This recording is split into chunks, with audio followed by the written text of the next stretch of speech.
लद्दाख के एनवायरमेंटलिस्ट सोनम वांगचुक लगभग एक महीने से एनएसए के तहत राजस्थान की जोधपुर जेल में है। लेकिन सुप्रीम कोर्ट में आज सबसे बड़ा सवाल यह है कि जिन ग्राउंड पर सोनम वांगचुक को हिरासत में लिया गया था और उनको जेल में रखा गया, क्या वो सुप्रीम कोर्ट में टिक पाएंगे? और जिस तरीके के सबूत या ग्राउंड सोनम वांगचुक के खिलाफ बनाए गए हैं,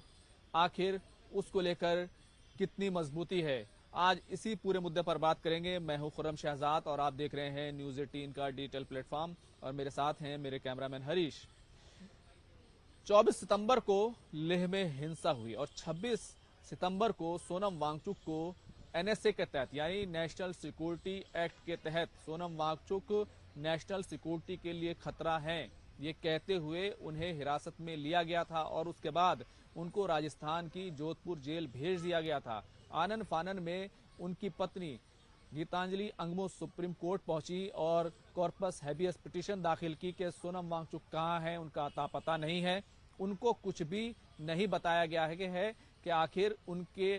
पति को क्यों हिरासत में लिया गया है। ये पूरी कहानी थी सुप्रीम कोर्ट में केस आने की। उसके बाद सुप्रीम कोर्ट में जो सरकार की तरफ से सॉलिसिटर जनरल तुषार मेहता ने कहा वो काफी अहम था। उन्होंने कहा कि कानून में ऐसी कोई कवायद, ऐसी कोई लाजमियत या जरूरी नहीं है कि आपको परिवार के लोगों को या किसी दूसरे शख्स को ये बताना हो कि आखिर एनएसए लगाने का ग्राउंड क्या है। हमने डिटेनी सोनम वांगचुक को तमाम ग्राउंड बता दिया था। हालांकि सुप्रीम कोर्ट ने कहा कि ये परिवार के लोगों को बताया जाना चाहिए और उसके बाद सोनम वांगचुक की पत्नी गीतांजलि अंगमो ने सोनम वांगचुक से मुलाकात की और जो रिप्रेजेंटेशन का एक सवाल था कि जो एडवाइजरी बोर्ड है एनएसए लगाने का, उसने अभी तक इस पूरे मामले पर कोई फैसला नहीं लिया है और ना ही रिप्रेजेंटेशन पेश किया गया है। तो रिप्रेजेंटेशन के तमाम कागजात और तमाम दस्तावेजात उन्होंने लिए, एडवाइजरी बोर्ड को सौंपे और उसके बाद एडवाइजरी बोर्ड पिछले हफ्ते ही, इसी हफ्ते ही वो जोधपुर जेल गया और जोधपुर जेल जाकर रिप्रेजेंटेशन जो है वो सोनम वांगचुक से उसने लिया। और इस दरमियान जहाँ जो एडवाइजरी बोर्ड के तमाम मेंबर्स मौजूद थे, जो पूर्व जस्टिस हैं ज्यादातर, वो तमाम लोग मौजूद थे, लेकिन साथ ही साथ गीतांजलि अंगमो भी मौजूद थी और उसी में ये कहानी खुलकर सामने आई कि आखिर सोनम वांगचुक के खिलाफ जो ग्राउंड है वो क्या है। और वो ग्राउंड ये है कि बहुत सारे वीडियो जो है वो ग्राउंड बनाए गए हैं कि सोनम वांगचुक ने बहुत सारे बयान दिए, बहुत सारे मैसेजेस किए और उनके स्टेटमेंट्स जो हैं वो ऐसे हैं जो नेशनल सिक्योरिटी एक्ट के लिए खतरा है। ये तमाम ग्राउंड जो है वो बनाए गए हैं। लेकिन इस पर जो सोनम वांगचुक की तरफ से कहा गया वो काफी अहम है। सोनम वांगचुक ने कहा कि मेरे जो वीडियो हैं जिनको ग्राउंड बनाया जा रहा है वो दरअसल कॉन्टेक्स्ट से हटाकर उनको पेश किया जा रहा है, यानी कि आगे का हटाया, पीछे का हटाया और बीच का कोई जुमला जो है वो ले लिया और कहा कि ये आपने गलत कहा है। जैसे सोनम वांगचुक ने कहा कि सभी लोग इकट्ठे हो जाएं, यानी कि अगर उन्होंने प्रोटेस्ट के लिए लोगों को बुलाया था, शांति के साथ प्रदर्शन करने के लिए, प्रोटेस्ट के लिए बुलाया था, तो शांति का शब्द हटा दिया गया, प्रोटेस्ट का शब्द हटा दिया गया, सिर्फ ये कहा गया कि सभी लोग इकट्ठे हो जाएं। तो इस तरह का आउट ऑफ कॉन्टेक्स्ट जो है वो उनके वीडियोस को लिया गया है, उसको ग्राउंड बनाया गया है। दूसरी बात उनकी तरफ से ये कही गई कि मेरे जो स्टेटमेंट्स हैं उनका जानबूझकर गलत ट्रांसलेशन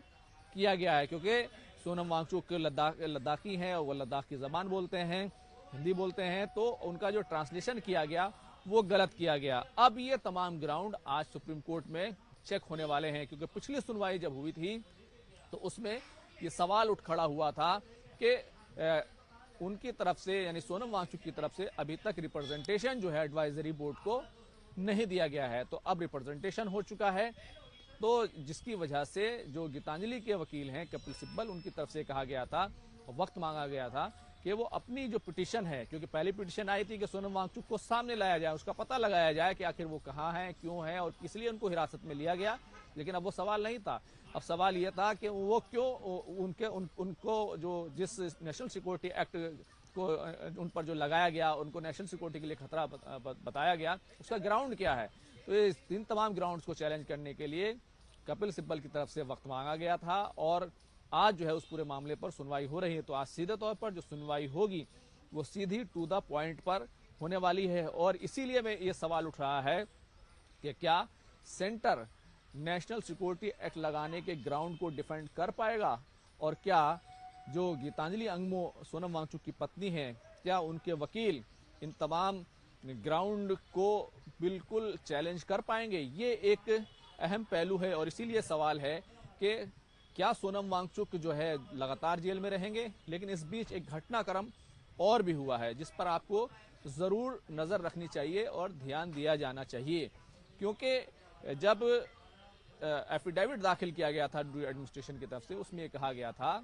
कि हमारे पास तमाम तरह के सबूत मौजूद हैं। सोनम वांगचुक जो है वो बहुत उनकी जो हरकतें थी, वो जो काम कर रहे थे वो नेशनल सिक्योरिटी के लिए खतरनाक थे। लेकिन दूसरी तरफ लद्दाख के साथ जो बातचीत चल रही थी, उनके 4 पॉइंट एजेंडे पर जो बातचीत चल रही थी, जिसमें 6 शेड्यूल का एजेंडा शामिल है, जिसमें रियासत की बहाली यानी जो रियासत का दर्जा यानी कि स्टेटहुड का इशू शामिल है, इसी तरीके से एक पार्लियामेंट्री कॉन्स्टिट्यूंसी और बढ़ाए जाने का इशू शामिल है और साथ ही साथ रोजगार का इशू शामिल है, पब्लिक सर्विस कमीशन का इशू शामिल है। ये जो 4 मुद्दे थे, इन पर जो बातचीत चल रही थी वो जो टूट गई थी, जिसका लद्दाख के लोगों ने ये कहते हुए बॉयकॉट कर दिया था कि हमारे ऊपर फॉरेन लिंक का इल्जाम लगाया जा रहा है, हमें एंटी नेशनल कहा जा रहा है, हम बातचीत नहीं करेंगे। और ये जो कुछ वायलेंस हुआ लेह में 24 सितंबर को, इसकी जुडिशियल इंक्वायरी हो। जुडिशियल इंक्वायरी का ऑर्डर आया, जुडिशियल इंक्वायरी शुरू हो चुकी है और अगले 1 महीने तक जो तमाम वहाँ पर लद्दाख में जो लोग हैं वो अपनी बातें जुडिशियल इंक्वायरी के सदस्यों के साथ में BS चौहान की लीडरशिप में जो इंक्वायरी हो रही है उसके सामने रख सकेंगे। लेकिन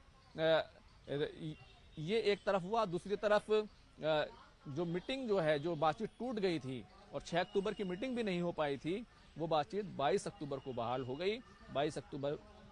अक्टूबर को सरकार के साथ मीटिंग हुई और उस मीटिंग में जो सबसे बड़ी बात निकलकर सामने आई कि सोनम वांगचुक को छोड़े जाने का मुद्दा पुरजोर तरीके से उठा। तो अब बड़ा सवाल यह है कि रिप्रेजेंटेशन आ चुका है और अभी तक एडवाइजरी कमेटी ने अप्रूवल नहीं दिया था NSA को। तो क्या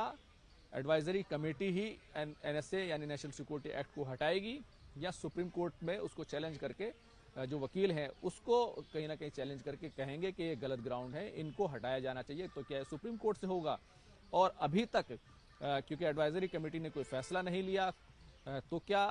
कहा जाए कि सरकार बहुत सोच समझकर हर चीज पर कदम उठा रही है और हर पॉसिबिलिटी जो है इसमें मुमकिन है कि ऐसे सबूत हो जिसके तहत सोनम वांगचुक को जेल में लगातार रखा जाए। मुमकिन है कि सोनम वांगचुक को ये कहते हुए एडवाइजरी कमेटी कह दे कि इन पर NSA लगाना ठीक नहीं, इनको छोड़ दिया जाए। जाहिर सी बात है ये सरकार के इशारे पर होगा, सरकार की मर्जी से होगा। और तीसरा अहम पहलू यह है कि हो सकता है